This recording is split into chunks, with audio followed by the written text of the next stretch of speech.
நம்முடைய கர்த்தர் மிகவும் நல்லவர். சத்தமாய் ஆமேன் சொல்லுவோம். அவர் நமக்காக யாவையும் செய்து முடிக்கிறவர். ஆண்டவரே நம்மோடு கூட இருந்தார். ஆண்டவரே நம்மை நடத்தினார். கர்த்தர் இனியும் நம்மை ஆச்சரியமாய் நடத்துவாராக. சிலருடைய பார்வைக்கு நம்ம ரொம்ப அற்பமாக தெரியும். சிலருடைய பார்வைக்கு இவங்கெல்லாம் என்ன பண்ண போகிறாங்கன்னு உங்களை நினைப்பாங்க. ஆனால் நான் நம்புகிறேன், மாணிக்கம் சில நேரத்தில் அழுக்கில் தான் கிடக்கும். சில நேரத்தில் முத்துக்கள் எடுக்கிறவங்க பார்த்தீங்க அப்படின்னு சொன்னால் நல்ல இடங்களில் எடுக்க மாட்டாங்க. சிலது ரொம்ப மோசமான இந்த டிச்சு க்ளீன் பண்ணுறவங்க பார்த்தீங்கன்னா, க்ளீன் பண்ணும்போது இந்த அடியில் இருக்கிற மணலை மட்டும் எங்களுக்கு வேணும்னு சொல்லுவாங்க. அவங்க அந்த மணலை எடுத்து கொண்டு போய் மாடியில் அந்த டிச்சில் இருந்து எடுத்து மாடியில் கொண்டு போய் காய வைப்பாங்க. காய வச்சுட்டு ஒரு 2 days தாண்டி இந்த தண்ணி இறங்கினதுக்கு பிறகு அதில் உட்காந்து நோண்டிகிட்டே இருப்பாங்க பாருங்கள். அதில் சில கல்லெல்லாம் அவங்களுக்கு கிடைக்கும். அது ரொம்ப காஸ்ட்லியான விலை போகும். அது நிறைய பேர் நீங்கள் பார்த்துருப்பீங்க. அதனால் நீங்கள் சில நேரத்தில் அவமதிக்கப்படும் போது நான் நம்புகிறேன், நீங்கள் நல்லது அப்படின்னு நினைங்க. நம்முடைய தேவன் நல்ல கல்லை எடுத்து மூளைக்கு வைக்கிறது வரல, ஆகாது என்று தள்ளின கல்லை தலைக்கு மூளை கல்லாய் மாற்றுகிறவர் கர்த்தர். அது கர்த்தராலே ஆகும். நம்முடைய கண்களுக்கு ஆச்சரியமா இருக்கும். உங்களை ஆகாதுன்னு தள்ளுறாங்க அப்படின்னா கர்த்தர் உங்களை எடுக்க போறாருன்னு அர்த்தம். பக்கத்தில் இருக்கிற கையை பிடிச்சி சொல்லுங்க, உங்களை அற்பமாக நினைக்கிறாங்களா? உங்களை ஆகாதுன்னு தள்ளுறாங்களா? உங்களை ஆண்டவர் தெரிந்து கொண்டு உங்களை பிரயோஜனப்படுத்த போறாரு, சாட்சியா மாற்ற போறாரு. ஆண்டவர் உங்களை கொண்டு பெரிய காரியங்களை கர்த்தர் செய்ய போறார். ஆமேன் சொல்லுங்க பார்க்கலாம். அவரை போல நல்லவர் ஒருவரும் இல்லை. ஒரு நாள் இந்த சத்தத்தை கேட்கிற உங்க ஒவ்வொருத்தருடைய வாழ்க்கையிலையும் ஆண்டவர் எனக்கு பெரிய காரியங்களை செய்தார் என்று உங்கள் வாய் ஒரு நாள் சாட்சி சொல்லும்.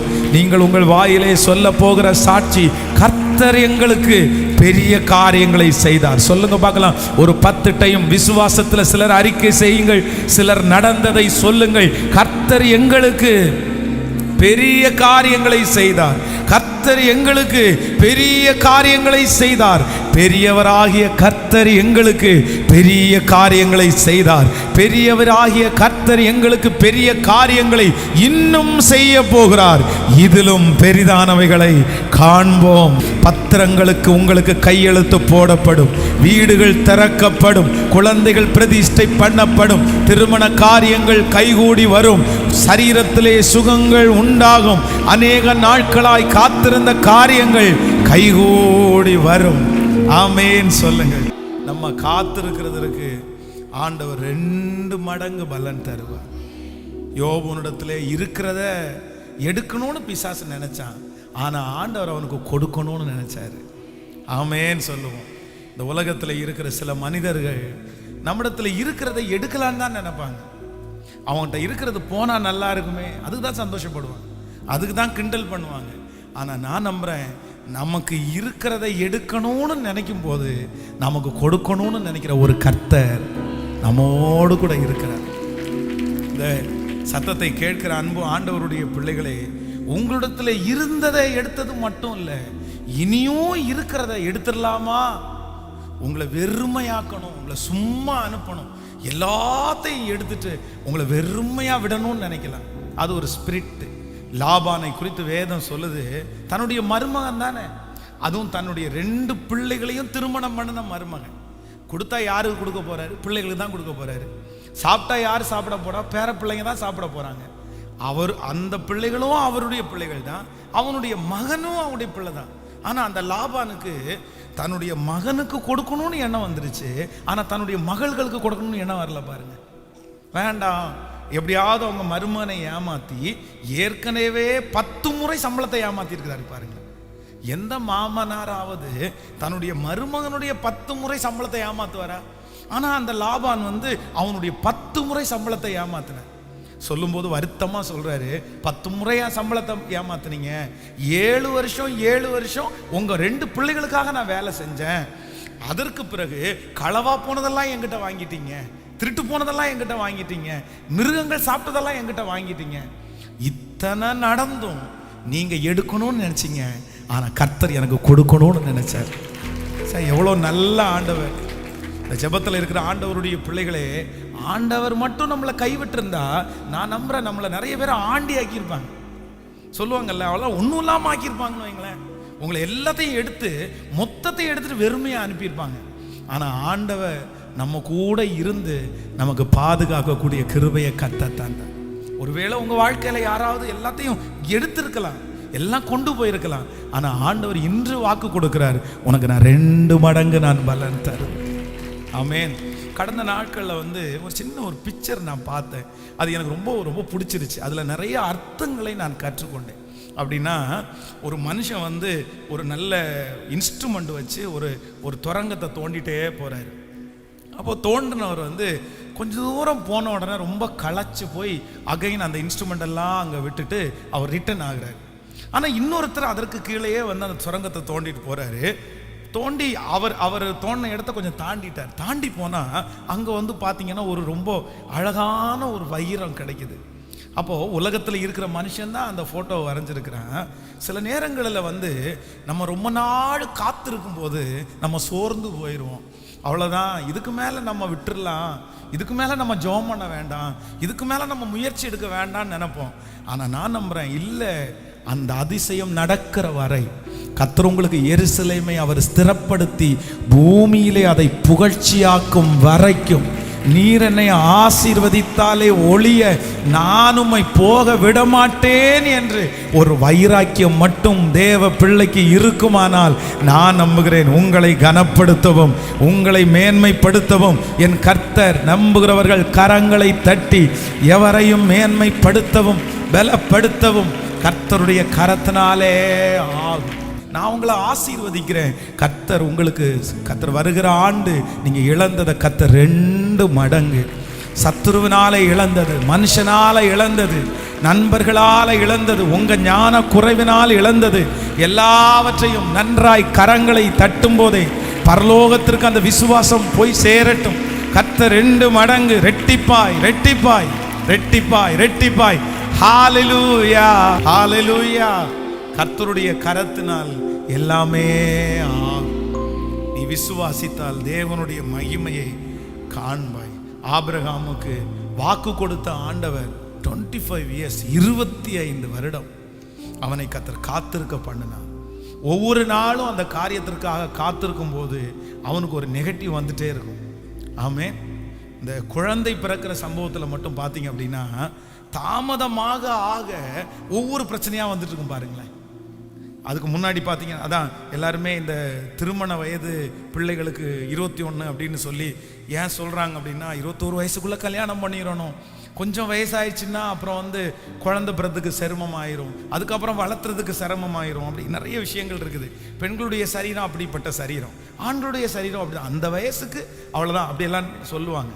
அப்போது ஆண்டவர் வாக்கு கொடுத்து 25 வருஷம், ஒரு வருஷத்தில் நடந்துச்சுன்னா கூட நமக்கு 1 year இன்ட்ரெஸ்ட் ஆகும், 2 year இன்ட்ரெஸ்ட் ஆகும். ஆனால் 25 வருஷம் ஒரு விஷயத்துக்காக காத்திருக்கிறது அப்படின்றது அவ்வளோ சுலபமானதே அல்ல. எல்லாருமே நெகட்டிவாக தான் பேசியிருப்பாங்க. அதை சார் முடிஞ்சு சார், போயிடுச்சு சார், சாராளுடைய கர்ப்பம் செத்து போயிடுச்சு, ஆபிரகாம் மிகவும் வயது சென்றவன், ஆனால் 25 வருஷமாகவும் காத்திருந்ததுனால கர்த்தர் அந்த அற்புதத்தை செஞ்சாரா இல்லையா? வேதம் சொல்லுது, 38 வருடமாய் ஒருவனுக்கு வியாதி, அவனை தூக்கிட்டு போறதுக்கு யாருமே இல்லை, ஆனா 38 வருஷமா நான் விடுதலை ஆவேன்ற ஒரு விசுவாசம் அவனுக்கு இருந்துச்சு பாருங்க. அந்த ஃபெய்த்தை கர்த்தர் கனம் பண்ணார், அந்த விசுவாசத்தை ஆண்டவர் அங்கீகரித்தார். இன்றைக்கு இந்த ஜெபத்தில் இருக்கிற ஆண்டவருடைய பிள்ளையே, உங்களுக்கு உண்மையா விசுவாசம் இருக்குல்ல, நம்பிக்கை இருக்குல்ல, ஆண்டவருடைய சமூகத்தில் கர்த்தருடைய சித்தத்தின்படி நம்பிக்கை இருக்குல்ல, நீங்க சோர்ந்து போகாதீங்க. எந்த ஏதும் இருந்தார் இல்லைன்னாலும், நீங்க நினைக்கக்கூடிய ஒண்ணுமே நடக்கலைனாலும் நீங்க ஒன்றும் பயப்படாதீங்க. கண்டிப்பா கர்த்தர் செய்து முடிக்க வல்லவர், ஆண்டவரால செய்து முடிக்க முடியும். உங்க விசுவாசத்தை கர்த்தர் கனம் பண்ணுவார். நல்ல நல்ல கரங்களை தட்டி, உங்க நம்பிக்கை வீண் போகாது, நிச்சயமாகவே முடிவு உண்டு, உன் நம்பிக்கை வீண் போகாது. ஆமென் சொல்லுங்க பார்க்கலாம். எனக்கு குறித்ததை ஏதாமா கேட்கல, எனக்குன்னு ஆண்டவர் ஒன்று நிச்சயம் பண்ணிட்டாருன்னா, ஆண்டவர் எனக்குன்னு ஒன்று வச்சுட்டார் அப்படின்னா, நான் நம்புறேன், யார் தடுத்தாலும் கண்டிப்பாக அது நமக்கே சேரும். நம்மளை விட்டு எங்கும் போகாது. நமக்கு இல்லாதது தான் நம்மளை விட்டு போவோமே தவிர, நமக்கு இருக்கிறது நம்மை விட்டு போகாது. அப்படி ஒன்று நீங்க ஆசைப்பட்டு நீங்க ஜெபம் பண்ணி நீங்க காத்திருந்து உங்களுக்கு கிடைக்கலன்னா நான் சொல்றேன், அதை விட்டுருங்க, அதை விட்டுருங்க. அது உங்களுக்கு உரியது. கேட்கல? உங்களுக்கு விருப்பம் இருந்திருக்கலாம் சிஸ்டர், பிரதர், உங்களுக்கு ஆசை இருந்திருக்கலாம், நீங்க காத்திருந்திருக்கலாம், நீங்க ஜெபிச்சிருக்கலாம், நீங்க மைண்ட் அப்படி செட் பண்ணியிருக்கலாம், உங்களுக்கு இதுதான் கரெக்டா இருக்கும் நீங்க டிசைட் பண்ணிடலாம். ஆனா உங்களுக்கு அது கிடைக்கல. நான் சொல்றேன், அது நம்ம மூளை வேற, ஆண்டவர் மூளை வேற. நல்லா ஆமேன்னு சொல்லுங்க பார்க்கலாம். அது கிடைக்காம போனதற்காக முறுமுறுக்காதீங்க, கிடைக்காம போனதுக்காக கர்த்தருக்கு ஸ்தோத்திரம் பண்ணுங்க. ஆண்டவரே உமக்கு ஸ்தோத்திரம் ஆண்டவரே, என்ன நான் தெரியாத ஒரு ஆபத்திலிருந்து என்னை காப்பாற்றினதற்காக உமக்கு ஸ்தோத்திரம்னு சொல்லுங்க. அது எனக்குரிய அல்லாத ஒன்றை நான் வச்சிருக்கிறதுக்கு ஆண்டவர் விரும்பாததற்காக ஸ்தோத்திரம். சில நாட்கள்ல சிலது கிடைக்காததே அதுல என்ன கத்துக்கிற இருக்கிறோம். சில விஷயத்த ஆண்டவர் உங்களுக்கு கத்துக்கிறதுக்காக மட்டும்தான் உங்களுக்கு அனுமதிப்பாரு. அதுல நீங்க கத்துக்கிறதுக்கு மட்டும்தான் இருக்குமே தவிர அதுல அங்கீகாரம் இருக்காது, அதுல ஆசீர்வாதம் இருக்காது. இதை ஒரு தேவனுடைய பிள்ளை கண்டிப்பா ஐடென்டிஃபை பண்ணிக்கணும். சிலர் பாத்தீங்கன்னா அதையே பிடிச்சிட்டு, என் பையனை டாக்டர் ஆவேன்னு தானே கர்த்தர் சொன்னாரு, அந்த பாஸ்டர் கையில எடுக்கும் போது டாக்டர் அப்படின்னாரு, நான் பைபிளை திறக்கும் போது லூக்கா தான் வந்துருச்சு, லூக்கான்றது டாக்டர் இல்ல, அதுதான் வந்துருச்சு. அப்போ நமக்கு எல்லாமே இந்த அப்படியே லிங்கா நடக்கிறதுனால உடனே நம்மளே என்ன பண்ணிடுவோம்னா அதை முடிச்சு போட்டுருவோம். இதெல்லாம் நடக்கிறதுனால எனக்கு இதுதான் அப்படின்னு சொல்லி அப்புறம் கடைசியில் அது நடக்காத போன உடனே அவ்வளோதான், கர்த்தரே என்னை கைவிட்டாரு. இஸ்ரவேல் ஜனங்களை மாதிரி அப்படியே சமைக்கும் போது முறுமுறுப்பேன், நடக்கும் போது முறுமுறுப்பேன், அப்படியே முறுமுறுத்துட்டே ஆண்டவர் என்னத்தை செஞ்சாரு, எல்லாம் செஞ்சாரு, எனக்கு ஒன்றுமே செய்யலை அப்படின்னு நம்ம முறுமுறுத்துட்டே இருப்போம். அதை கற்றுக்கிறதுக்கு அனுமதிச்சிருக்காரு. ஓகே ஆண்டவரே நன்றியப்பா. அதில் இல்லைன்னா இன்னொன்று இல்லைன்னா இன்னொன்று. ஆண்டவர் இன்னைக்கு எத்தனையோ பேர் தாங்கள் படித்த படிப்பில் இல்லை, படிக்காத படிப்பில் தான் கர்த்தர் அவங்கள உயர்த்தி இருக்கிறார். அப்போ சில காரியங்கள் நமக்கு நடக்காததை, சில காரியம் நம்ம நினைச்சது மாதிரி இல்லைன்றதுக்காக யாரும் சோர்ந்து போக வேண்டாம், மனசை தளர விடாதீங்க. ஆண்டவர் அதில் ஏதோ ஒன்றை நமக்கு கற்றுக் கொடுத்திருக்கிறார், சொல்லி கொடுத்திருக்கிறார். அதில் நம்ம படிக்க வேண்டியது ஏதோ ஒன்று இருக்கு. ஆமேன்னு சொல்லுவோம். நீங்கள் அப்படி தான் விட்டுட்டு போகணும், நீங்கள் அப்படி தான் விட்டுணும். ஓகே ரைட், அதில் ஒரு கற்றுக்கிட்டேன், மனுஷன் யாருன்னு கற்றுக்கிட்டேன், அதில் தொழில் எதுன்னு கற்றுக்கிட்டேன், அதில் இவன் யார் அவன் யாருன்னு கற்றுக்கிட்டேன், சொந்தம் யாருன்னு கற்றுக்கிட்டேன். போதும்ப்பா, அதில் ஒரு பாடம் கற்றுக்கிட்டேன்ப்பா. சிலதை நமக்கு கொடுப்பாரு, சிலது பாடம் மட்டும் கற்றுக் கொடுக்க வைப்பார். நம்ம என்ன சொல்லணும் அப்படின்னா, ஸ்தோத்திரம். அன்றியும் அவருடைய தீர்மானத்தின்படி அழைக்கப்பட்டவர்களாகி தேவனிடத்தில் அன்பு கூறுகிறவர்களுக்கு சகலமும், நல்ல கரங்களை தட்டி சகலமும் சகலமும் சகலமும் நன்மைக்கு ஏதுவாகவே ஆமேன்னு சொல்லுங்க பார்க்கலாம்.